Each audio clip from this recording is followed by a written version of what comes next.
Greetings, you Flux channelers. I hope you're doing well, and welcome to the Crack-A-Pack here on LRRMTG. Please follow the channel. Today, we're opening up a pack of War of the Spark, Japanese edition. This was given to us by Corey, who it was given to her by Az and Peach. And it was given to them by Matt Rasmussen, or M. Rasmus in the chat. And this was that's all written down, all the provenance. You know, we can prove it all. We can prove the lineage of this pack. It was purchased at Card Kingdom in Akihabara in Japan, which is totally unrelated and an utterly different company from our friends at Card Kingdom in Ballard and Bellevue and Portland. Anyway, this will be a fun test of if I can remember what the cards do. And we got a shot at some of the fancy anime planeswalkers. So fingers crossed there.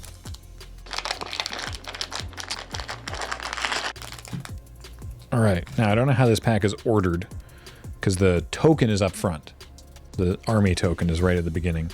Let me just take a quick peek. Yeah, okay, it's all backwards.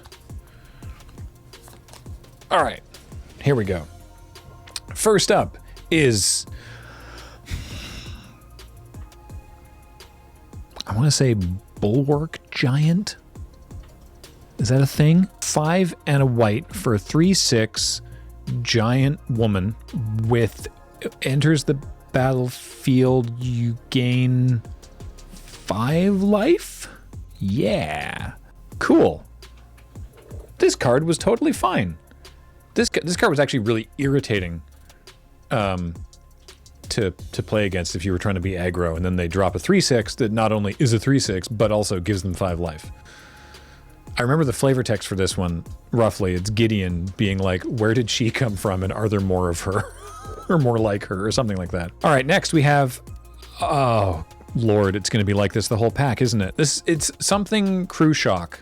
Some kind of Crew Shock. It's 3 and a white for a 2/5, and it's got Vigilance, and when it enters the battlefield, you tap 2 creatures. I think it's just that. I don't know if it has to be creatures your opponents control, but you tap 2 creatures. And then you can, something Crew Shock, intrusive Crew Shock. Some kind of big thing with horns. Ironclad Crovod, not Crew Shock. Ironclad Crovod. Hooray. Next we have the heck. Is this the Interplanar Bridge? It's a land with a bunch of kanji on it. It looks very nice. Because the portal came right through the center of the causeway, the Guildway Commons, and then the portal opened up in the middle of it. And I think this is actually just the same card, but now it's all been blown up. Yeah, this is like a Rupture Spire. It enters tapped and you have to pay 1 mana and then taps for any color. Right? I'm going to say that's what it is. I'm going to move on to Strategic Planning. That's what that is. 1 and a blue for a, this is a sorcery, I think. And you have to, not Strategic Planning. It's the other one. But they're all, it's Jace and Ral and Vraska looking at literal plans. It's very literal. And then they, man, when you're working off just the art, you realize how little you look at the art on these cards. Speaking only for myself, when I am currently looking at only the art, it's easy to forget how little I look at only the art to tell the cards apart. It's 1 and a blue. It's fine. This card was okay. Maybe I don't know what the card is because I didn't play it enough. Or, well, not enough, because that implies that it's good and I undervalued it. Contentious Plans. That's the one. It is contentious. Choosing this pack was a contentious choice for this episode of the Crack-A-Pack. Next, we have a red card. 3 and a red for sorcery, and this is the one. It's either going to be it's like destroy a land or an artifact. Demolish. That's the one. Never played that either. All right, here we go. Cards I definitely played a lot of. This one is No Escape. 2 and a blue for an instant, counter target creature or planeswalker and exile it. And scry? Something? Scry one. Yeah, we got there. All right. Woo! Okay, now that we're getting into some cards that I've, actually interacted with. Spellgorger Weird. 2 and a red for a 2/2. There's a weird creature, and anytime you cast a non-creature spell, you put a +1/+1 counter. Non-creature spell or instant or sorcery? I think it's just non-creature spell. Put a +1/+1 counter on Spellgorger Weird, and it gets ever thicker. Terrific. Oh, heck. Why don't I know this guy? It's a 1/2 for a single white mana, and for 1 and tap, you tap a creature with a caveat, and I don't remember what the caveat is.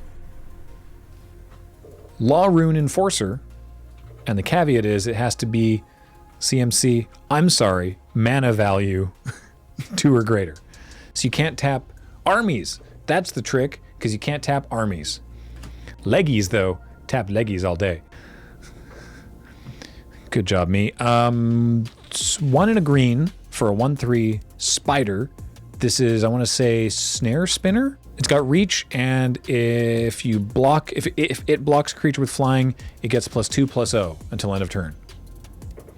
Annoying to play against. Love to have it. This one I just know. Vraska's Finisher. 2 and a black for a 3/2, and when it enters the battlefield, destroy target creature that was dealt damage this turn.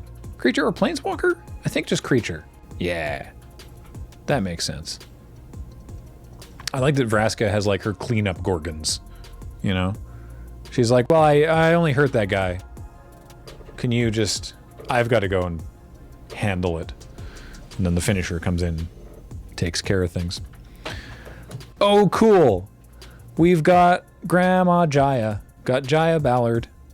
The Jaya Venerated Fire. It's Jaya. It's the Jaya. It's 4 and a red for a 5 loyalty planeswalker. If a red source would deal damage, if another red source, not her, but if another red source would deal damage, it deals an extra 1 damage and -2 to shock something.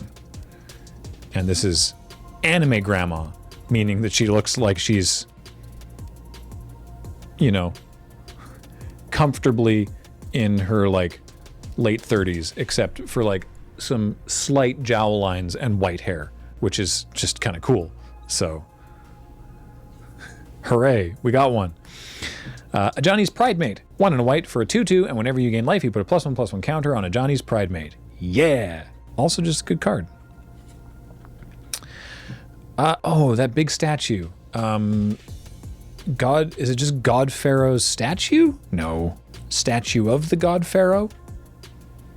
It's a 6 mana legendary artifact.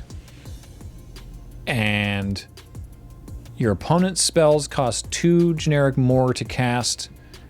And at the end of your turn, you ping them for 1? Like your opponent deals 1 damage to your opponent, I think. At the beginning of your end step, each opponent loses 1 life. That's what it is. I forgot this was legendary. I definitely have taken I didn't run more than 1 in a draft, but I've definitely taken more than 1 in a draft, and that was clearly a mistake. Anyway, then we have our token and a swamp, and our rare is, it's Vivian's Arcbow, I want to say. 1 and a green for an equipment, X and tap, and it does a whole bunch of stuff. I got as far as X and tap because those are symbols I recognize, and then it's just a big block of text. I am comfortable in admitting that I have zero recollection of what Vivian's arc bow ever did. I have no idea. I don't typically acknowledge his presence, but I'm gonna defer to James on this one. What is this card? Okay, so it's X. You remember that X and tap and discard a card. You look at the top X cards of your library, and you can put a creature with mana value X or less onto the battlefield, and then you put all the other cards you reveal. You reveal the top of your the top X cards. You look at the top X cards, you get a creature from among them, mana value X, put that into play, put the rest of those cards on the bottom of your library in a random order. This card never saw play. So that's why in draft. Well, I guess in it was not an amazing card. Cool card, not generally speaking spectacular. The pack overall, not huge value, even with anime Jaya Venerated Fire Mage. But if I were drafting War of the Spark, as I am wont to do when it comes back on Arena, I would take, probably Jaya. Ajani's Pridemate is another possible, but if it's not Jaya, it's like Spellgorger weird, and Jaya is just a more interesting red card, so yeah, there we go. All right, cool. Well, thank you, M. Rasmus, via Peach, via Corey, all the way from Card Kingdom in Akihabara. Much appreciated. Thank you for that. It's cool to actually get to open one of the Japanese War of the Spark packs. If you'd like to send a pack our way, you're under no obligation to do so, but you can at our P.O. Box, Attention, Crack a Pack. And of course, this show and everything we do is brought to you by you and your kind support of our Patreon at patreon.com/loadingreadyrun. Thanks always for watching. I have been Graham. James was helping me out more so than usual this episode. And shout outs to the editors. And we'll talk to you next time. Goodbye.